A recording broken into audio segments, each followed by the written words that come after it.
Hello, everyone, and welcome to the Very Cold Lasagna Podcast. I'm your host, Dylan Lasagna, bringing you all the filthy casual takes on the world of sports for you sports fans out there like you and me. This is episode number 340, and in this episode, Happy New Year to all the NFL fans out there. And why do I say New Year? Well, a new year opened up for the NFL this past Wednesday as free agency was official. Trades were official, and all the good stuff was official. All the good things were officially official as the road to the regular season, even though it's several months away still, has begun. And yeah, this past week was just the beginning of it all. So we're here to give you a little bit of a roundup of sorts as things have quieted down to a degree. In terms of free agency, trades, and all those good things. So why exactly do we call it a new year in the NFL? To give you a summation of it, I mentioned it. Free agency. There was a legal period where free agents could discuss terms with their current teams or new teams that they want to sign with, and they either stay with their teams or they go to new teams. And that's exactly what that was this past Monday. That was legal for about 2 days. And then that became officially official on Wednesday. There were also trades that could happen earlier on. And then that would become official on Wednesday too. So I'm here to give you like my biggest notable ones that happened and give you some of my winners and losers of this period. Not just this period, but the offseason so far as a whole, because yeah, there have been a lot of notable things that have happened in the last month since the Super Bowl, which again was not great. Yeah, just to give you my winners and losers overall as the new year has begun in the NFL. So that being said, if you're new here, make sure to follow, like, subscribe to the Very Cold Lasagna. It'd be much appreciated on all platforms, and follow my socials on Twitter and Instagram at Very Cold Lasagna. So that being said, yeah, the New Year league year, or at least prior to it being official, was a firestorm. It was a big firestorm all throughout the last couple of days, and yeah, in the lead up to the official start. So let's kick it off, shall we, with my big notable moves that have happened throughout the league, and it all kicked off in a big way with the Super Bowl MVP, Kenneth Walker, signing not with his team, the Seahawks. He actually went to the other side, not with the Judgment Day, but with the Kansas City Chiefs. He got a big, fat 3-year deal, and that's a big move for the Chiefs, and I'll talk about why exactly that is later on. Speaking of the Chiefs, they managed to bring Travis Kelce on for another year. He decided to, hey, you know what? I want to stay on for one more year in the NFL. Yeah, so he's going to play at least one more go around in the NFL. They managed to sign him on for at least $12 million. So, I mean, that's what he wants to do. That's what he wants to do. I'll get more into those thoughts later. Meanwhile, on the Carolina Panthers side of things, they made some big aggressive moves. Your mileage may vary on how you can feel about that. But they did make some big needs that they had to address, like getting Jalen Phillips from the Philadelphia Eagles for the defensive line. But at 4 years, $120 million for a player that had his best year last year, although he had an injury history. Yeah, big risk. Big overpay, but I feel like for a Panthers team that desperately needed some help on defense, I feel like it could be worth it for them. But they also signed a linebacker from Jacksonville, Devin Lloyd. That is a worthwhile signing to a 3-year deal. So those two moves, I think it could be worth it for not for Jacksonville, for Carolina, as they continue to bolster what was a pretty bad defense for them. Meanwhile, for the Indianapolis Colts, I have some thoughts on the moves that they made, and I'll get into my full thoughts later on, as they kicked it off on this past week early on as Alec Pierce, their top receiver, he re-signed with the Colts to this very big fat 4-year, $16 million deal. And yeah, he's a good top receiver, but yeah, I have some buts and not the double T's later. And why do I say later? Well, we're going to get into that. But in a cause and effect move, because they couldn't afford both, Michael Pittman Jr. got traded away to the Pittsburgh Steelers for a late round pick swap. So yeah, Michael Pittman was the casualty.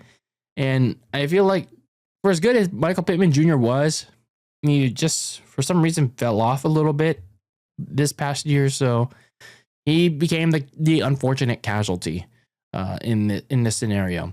Continuing on with the Colts, Daniel Jones was transition tagged, so a team was able to match it.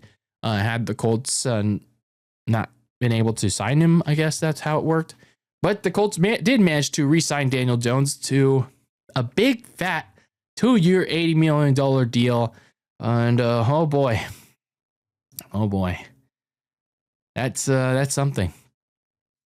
Meanwhile, a few quarterbacks got released this past week. Starting with the Arizona Cardinals, as expected, they released Kyler Murray. They couldn't find a trade partner, so out the door he went. And leaving behind was a $38 million dead cap. I believe that's how big it was, but still a very hefty dead charge, owing Kyler Murray a lot of money on the way out. But Murray is now speaking to a bunch of teams to play for the veteran minimum, and he's still a front runner to sign with the Minnesota Vikings to compete with JJ McCarthy for the starting role. Unfortunate for McCarthy, which sucks for him. Meanwhile, for the Atlanta Falcons, also as expected, they released Kirk Cousins, leaving behind a $40 million dead charge after just 2 years of one of, honestly, in my opinion, the worst contracts in the modern NFL. I mean, man, after leaving Minnesota, tearing his Achilles midway through the year in his last year, he somehow manages to sign a 4-year, $180 million contract. He flops in his first year, and he gets benched for Michael Penix Jr. And then he has to get called back into action after Michael Penix Jr. gets injured and is gone for the year. And then he still is not great. But hey, Kirk, he's getting that bag. He's getting that bag for being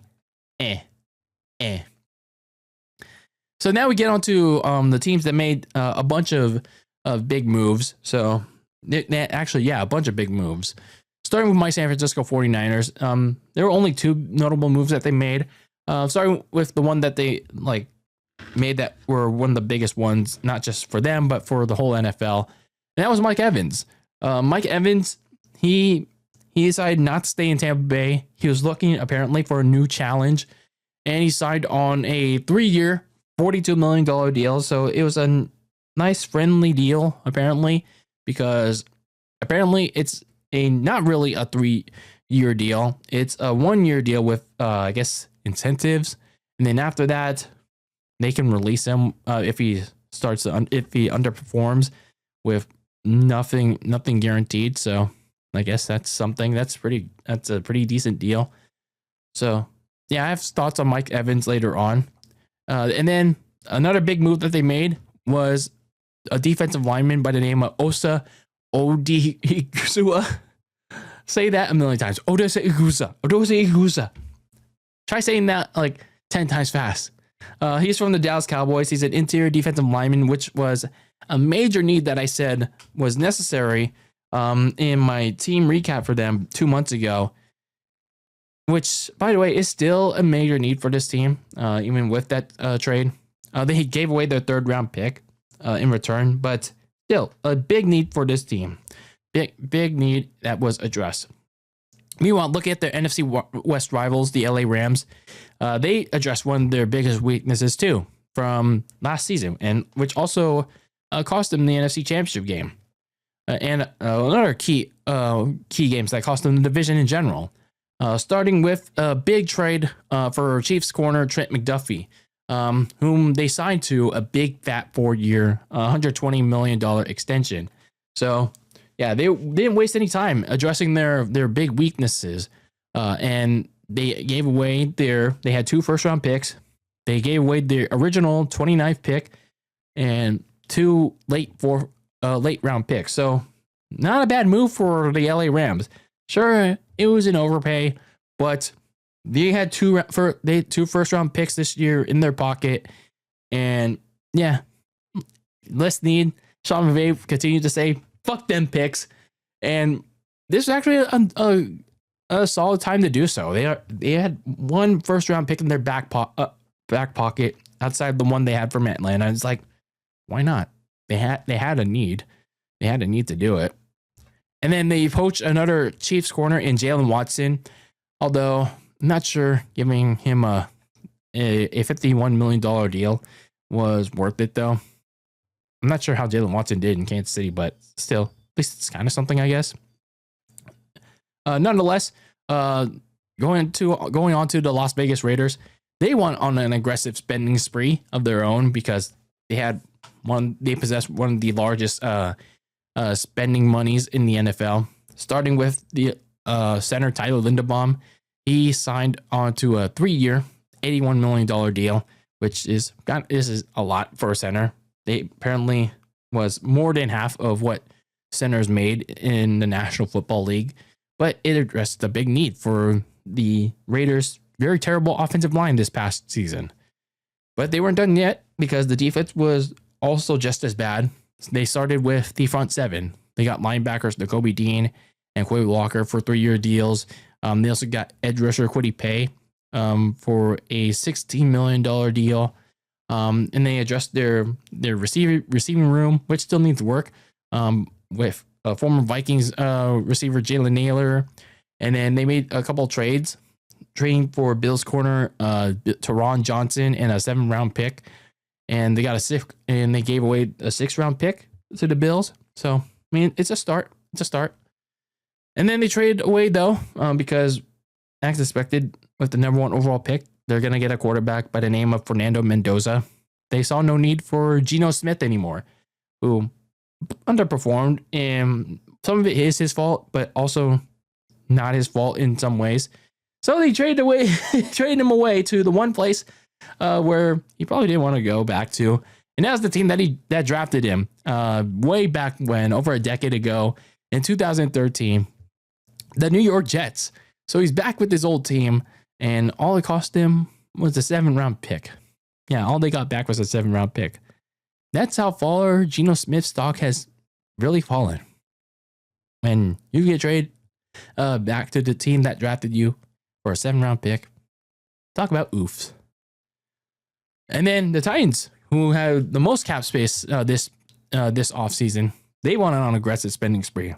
But they had so many moves that I narrowed it down to the 3 most notable ones. They mostly focused on defense because, just like with the Raiders, they had one of the worst in the NFL. They got defensive lineman John Franklin Myers from Denver. He signed on for big money. They also addressed the secondary, which was one of the worst in the NFL, by getting corners Cordell Flott and Alontae Taylor on 3-year deals. And they focused a little bit on the offense, but I feel like Wan'Dale Robinson was a bit of an overpay for $78 million on 4 years, when Wan'Dale was, he was like the only receiving weapon left for Jackson Dart because, Malik Neighbors got hurt this past season, so they didn't have much left. But I also kind of understand it, though. The Giants' counterpart, the Jets, they're also pretty aggressive. They tried to fix their defense because, they traded away just about everybody. They got Joseph Asai. They swapped edge rushers, trading away Jermaine Johnson to Tennessee, and got Tavondre Sweat. So it was like an edge rusher, defensive lineman swap. They got Demario Davis, and they traded for Minkah Fitzpatrick from their division rival, the Miami Dolphins, in return for a 7th-round pick. They gave that away to Miami. And then, as I mentioned, they got Geno Smith back. And that kind of trade. Meanwhile, for the Miami Dolphins, on the counter side of things, they went on a purge because, well, no money to spend and the Tua question hovering around them. They released a bunch of guys prior to this free agency period. They released Tyreek Hill, kicker Jason Sanders, their offensive lineman James Daniels and Liam Etchenberg. They released Bradley Chubb, who already signed with the Buffalo Bills. And then they traded away Minkah Fitzpatrick, like I mentioned. But more importantly was the question about Tua Tagovailoa, when whether he was going to get traded or released. And they ended up releasing the guy. And he immediately went on to sign with the Falcons for the veteran minimum. So he either is going to be competing with Michael Penix Jr. or he's going to be the backup guy behind Penix Jr. So both sides are starting fresh, but the Dolphins now got to deal with the largest dead cap, the largest dead charge in NFL history at $99 million. So that's almost $100 million for a guy that they went all in on, but massively disappointed and like, oof. They like way went in over their head on that. Meanwhile, looking at the New Orleans Saints, they made a few nice moves of their own as they try to continue to rebuild and try to hopefully get something out of Tyler Show after his very decent second half, like getting Travis Etienne out of the Jaguars, which could pave the way for Alvin Kamara's departure if they can find a trade partner. And they got offensive linemen from the Buffalo Bills. So they're trying to bolster this solid Saints offensive line and this Saints team as a whole. So that's something that can give a peek for these NFL fans. But probably the biggest one of them all for the NFL and their fan base was last week. The Baltimore Ravens, they traded this year's and next year's first round pick to the Las Vegas Raiders in return for star edge rusher Max Crosby. Or so you think. Because just a day before the new league year officially rang in, yes it did, General Manager Eric DeCosta backed out. He reversed course. He's like, nah, I'm good, pal. Yeah, Eric DeCosta got cold feet. He saw something was wrong, and he was like, no, I decided, like, I'm good on that. Like, let's walk away from this. So, yeah, the trade was off, no deal, and the trade never materialized, if I said that correctly. I can't word. But anyway, like Eric DeCosta obviously couldn't comment on that the next day in a presser. He couldn't comment on whether or not Max Crosby failed the physical, as initially reported by various beat writers and insiders like Adam Schefter and Diana Rossini. But even if that was the reason why the trade fell through, or like if it was a failed physical by Max, or Eric DeCosta just simply, didn't want to do it. It's like, why even do the deal if DeCosta knew what the cost was?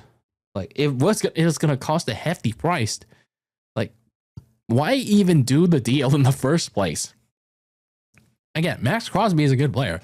Like, the Ravens had a clear need in the pass rush, but why did you do the deal in the first place? Especially when you knew you're going to do something like later on, like just hours later. And you also knew that a certain quarterback by the name of Lamar Jackson was eating up a shit ton of money on the team. But anyway, yeah, the Ravens ended up signing Trey Hendrickson, poaching him from their division rival to an equivalent contract of Max Crosby's. But we'll get into just a bit why the Raiders end up not pretty much in the middle for these reasons. So as we transition into the winners and losers, yeah, these were pretty big moves in my opinion in the free agency period this past week. I mean, there'll probably be more throughout the rest of the month as we go into the NFL draft and maybe even well past that. But this first week of free agency and like the official offseason, like this was a pretty like newsworthy first week of the new year. But yeah, the way last week went down, especially with that trade, was I'd say the biggest one of them all.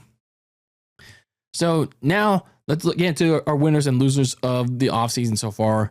You got to look at the LA Rams as one of the winners of this offseason.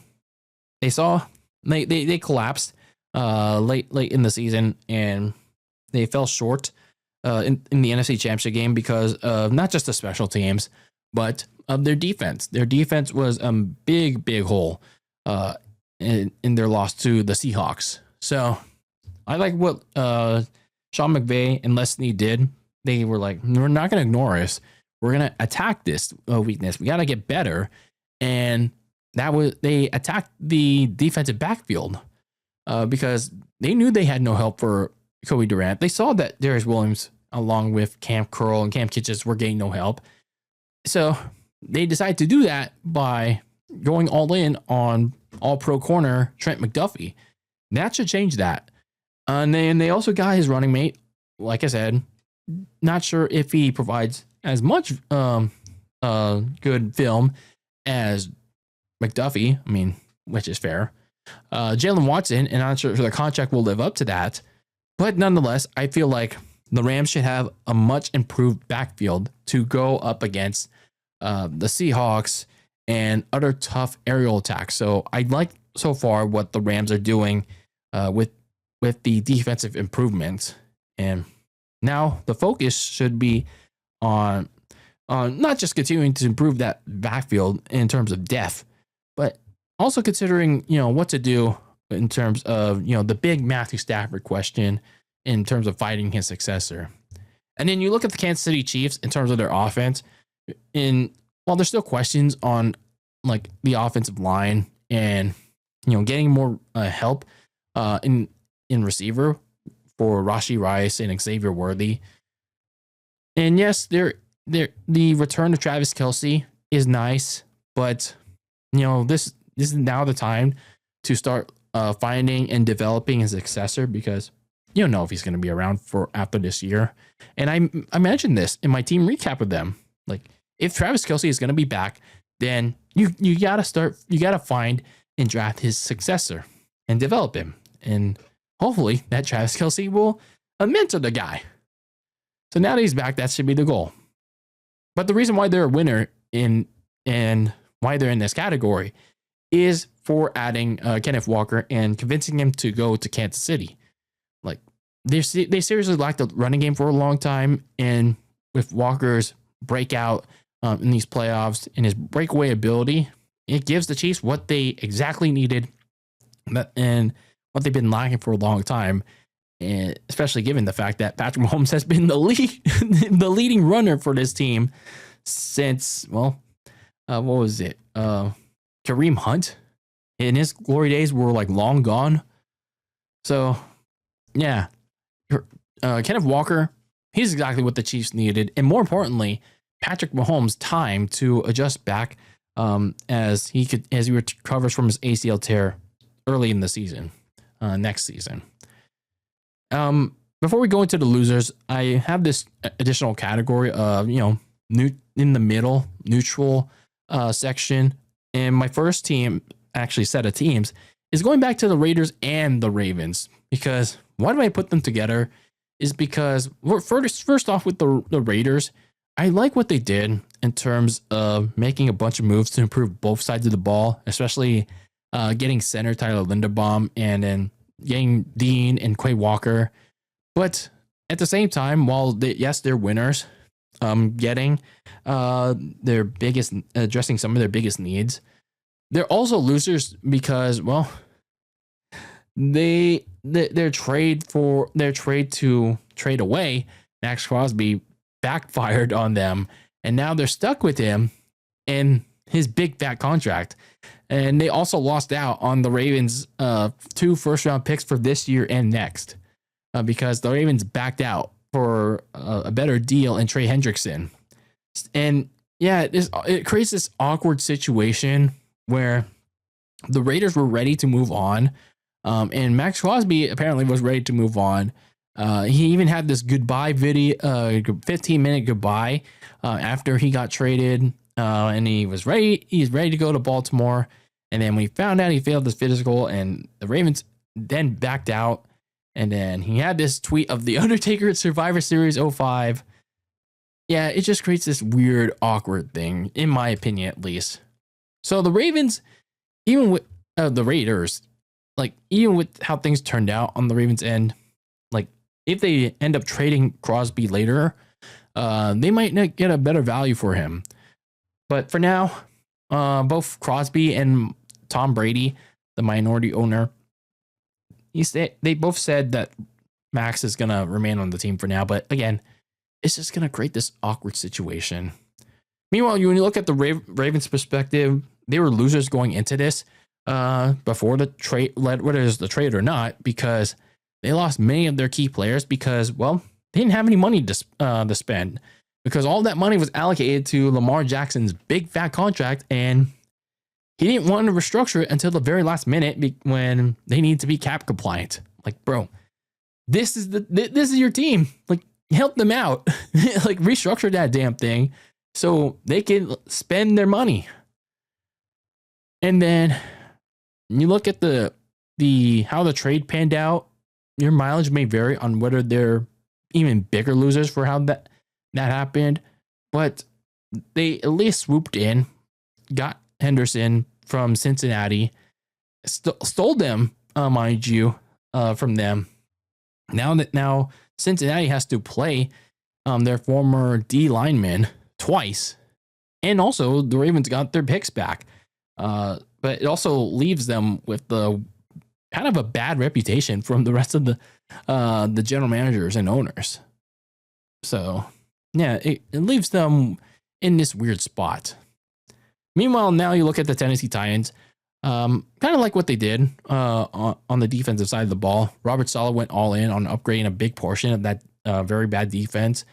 But there's still a lot of work to be done on offense, though, because the team so far has pretty much signed depth pieces and out of the offensive line, and they kind of overpaid Wan'Dale Robinson. But now that should be the primary focus in the upcoming draft next month. They have the 4th overall pick. They should use that on at least an O-lineman or a top receiver for Cam Ward. So there's still plenty of time to think about that for the Titans, but those two options should be the thing to think about with the 4th overall pick and their remaining picks to be had. Then you look at my San Francisco 49ers. Mike Evans was the needed signing for the team. Your mileage may vary on that because of his age, his recent health issues this past season and the last. And I do understand those concerns, especially, he's going to be 32. He is 32 and going to 33. But he's the needed downfield threat that Brock Purdy needs. And, well, the receiver market's kind of dry now. And I feel like they should have went after Romeo Doubs too. But at least, Mike Evans is still a very good deep threat that Purdy needs.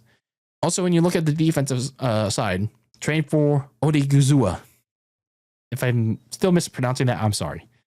But Odiguzua was really good too while he's in Dallas. Didn't have high sacks there, but he was really good as an interior pass rusher with this really high pressure rate. He forced a good amount of turnovers, which was and still remains a top need for this team. The other good thing is that while he is on a sort of big contract after this season, none of it is guaranteed. So it is at $20 million after this year, like in the next 2 years. But they do have an out in both of those years. So if he sucks, going into this in this season, then he's one and done. And it only cost him a 3rd round pick. So, yeah, not too bad. Not too shabby. They also reinforced 2/3 of the special teams. They re-signed John Weeks, the snapper, and especially Andy Pinheiro, like who more than earned that contract. And it's not pricey either. So that will hopefully provide some needed stability after the fucking hell we went through with Jake Moody. And hopefully the Pinheiro signing will prove that, yeah, his season this past year wasn't just a fluke one. But there's still plenty of work to be done for this team. And that comes through finding actual durable receiving help behind Mike Evans, and especially the offensive line. All we have is depth pieces in that front. And you also have to answer the question of what do you do with Trent Williams? So still plenty of work to be done. And now you look at the losers. The Miami Dolphins, obviously, this is not really a surprise because of the Tua question. And now that they released Tua, it's pretty much a given. It's that $99 million charge over the next season and the next. It's a tough pill to swallow as they try to roster build now and the next season. I mean, yeah, they pretty much had to blow things up to be cap compliant. And the new regime was like, yeah, let's start fresh. They also won't know if Malik Willis, who they signed to replace Tua for an overpay, let's be frank, for $67 million for 3 years. They don't know if he's going to live up for just starting 3 games, and performing well at least while in Green Bay. But he does at least have some familiarity with the new head coach in Jeff Hafley. But still, you don't know what you're going to get out of him. And then you look especially at the Indianapolis Colts. Alec Pierce, I do think he was a fine overpay as his play in the last 2 seasons show. He is now the Colts' top receiver. But I do really question Chris Ballard giving Daniel Jones another big fat contract. And this is Daniel Jones' second big fat contract of his career. I don't understand it. I talked about it in my team recap of this team just not long ago. Both sides knew he was going into next season off the torn Achilles injury. Yet Ballard pulled another pin Ballard. He baited himself into a similar fleece that Joe Chosen got baited into a few years back. And when he had to make a decision on do I pay Daniel Jones or Saquon Barkley, and guess who he went with for the big fat money? Look, I get it. Like, Daniel Jones played his career best this past year, but man, what a big time overpay that the Colts did. And they better not regret it, just like the Giants did, because they don't even know if Jones can come close to replicating his play from this past season. Just remember, Jones already had a torn ACL in year 1 after that, getting that big fat contract from the Giants. And also you have to look at just how Kirk Cousins fared after tearing his Achilles in Minnesota and then going to Atlanta to fleece them with that big fat contract. Just looking at how things are, just thinking about that. So, what do you guys think? What do you all think that are listening to this? What were the big signings that you thought were interesting to you? What were the big winners and losers of this period and the offseason so far for you? Let's have a discussion about it in the comments on YouTube, or send me a message on my socials at Very Cold Lasagna. I'd like to hear from you all as we continue to roll along in this NFL offseason. And yeah, hopefully there'll be more big moves to come in the next couple of months.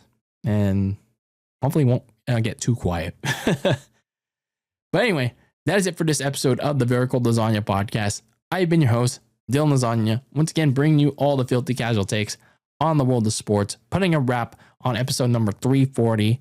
And until when I see you in the next one, peace out.